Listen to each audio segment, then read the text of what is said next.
With a reflection on the communique. Thank you. Members' attention. Order. I think with regard to the communique, it's not static. Yeah. So.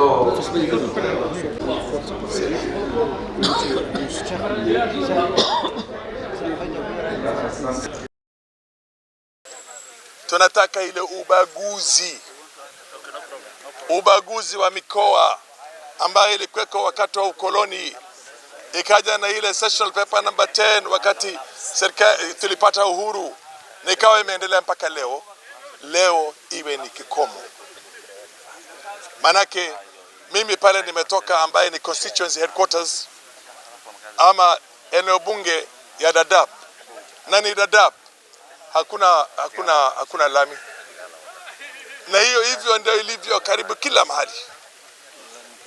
National Grid sisi kama kwetu ni kama ile kitu watoto wanasoma kwenye magazeti, hatujaona. Imefika mpaka Garissa, na saizi tunataka itoke Garissa ifike kila mahali, iende mpaka Wajir, mpaka Mandera, itoke Garissa iende Dadaab kwangu mimi, iende mpaka Liboye kwenye mpaka yetu na Somalia. Kwa hivyo sisi tunavyoomba kwa kila upande, na kwa kila maendeleo, sehemu ya maendeleo, kama ni mambo ya masomo, kama ni kawi, kama ni barabara, yote tuyapate vile ndugu zetu wa Kenya wengine walikuwa wanapata miaka 60 na kitu, 60 na ngapi leo, 61 tangu tupate uhuru. Na kama ni kusimamisha maendeleo yote infrastructure katika sehemu zingine, ndio sehemu zetu zije mpaka zishikane na zile sehemu zingine, basi ni sawa. Hiyo ndio inaitwa equalization, to bring it equal to the rest of the country. If we have to stop all road projects and everywhere else, kama ni kusawasisha, kama ni lazima tusimamishe maendeleo ya sehemu zingine mingi ambao wamepata maendeleo miaka 61 iliyopita, ili sisi tupate maendeleo na tuwe sawa, basi hiyo pia ni njia serikali inaweza. Kama uko na ukosefu ama uduni wa fedha, tungojeni sisi mpaka tuafikie, alafu tuanze kutembea pamoja. Kwa hivyo tunasema nchi ni moja, inaitwa Kenya.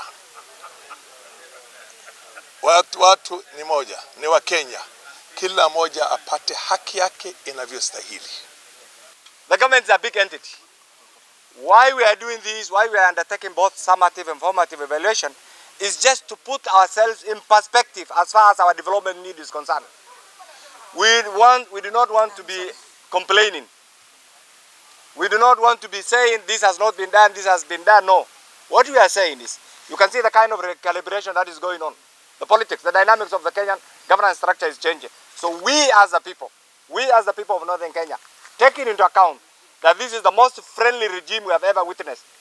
From the British East Africa, from the British Protectorate, from the British colonial government, from the Kenyatta regime, from the Moi regime, from the Kibaki regime, from the Kibaki-Raila regime, Uhuru-Ruto regime, and the handshake Uhuru regime, and currently the Ruto regime, we want to go on record. And that being the case, then the question is, what is there for us? What is there for us is, we want the development needs of our people to be no longer an electioneering campaign platform. Place in Kenya development agenda. We are not asking for more. We are not asking for more. We are not asking for more. We just want to be given our share fare. We want to be given our share fare. Repeatable share fare. We don't want to be labeled as bandits, terrorists, and refugees. We are Kenyans. We want our equitable shares given. Drawing from the unfulfilled promises outlined in Sessional number 8 of 2012, we remain steadfast in our resolve to break the cycle of marginalization and create a prosperous and secure future for the people of Wajir, Mandera, and Garissa. This is the cry of the camel. If the camel cries, it's a curse.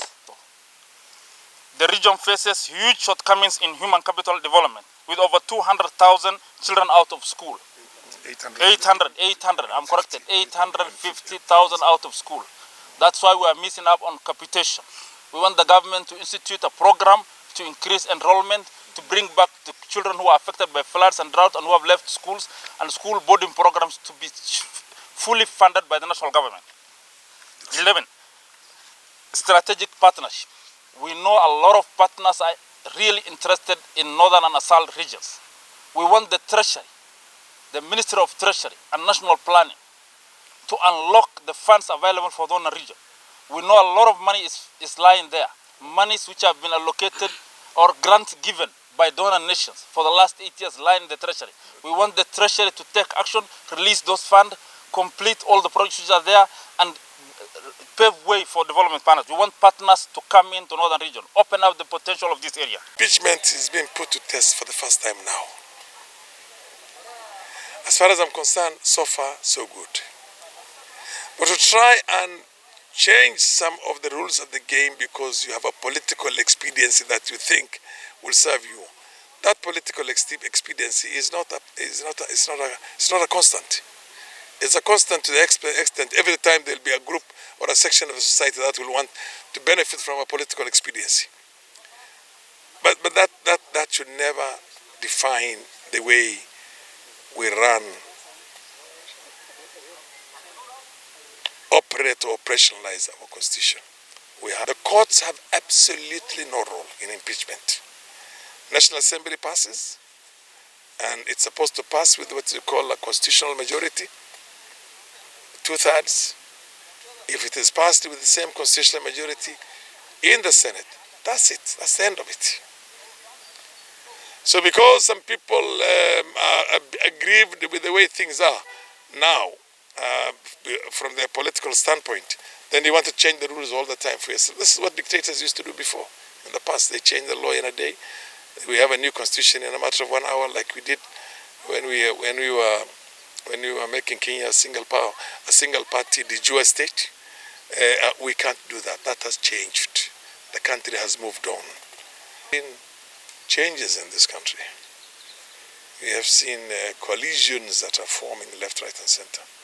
I've been in politics long enough to understand that it's the nature of the game. It's the basic nuts and bolts of the game itself. So there's nothing wrong with it.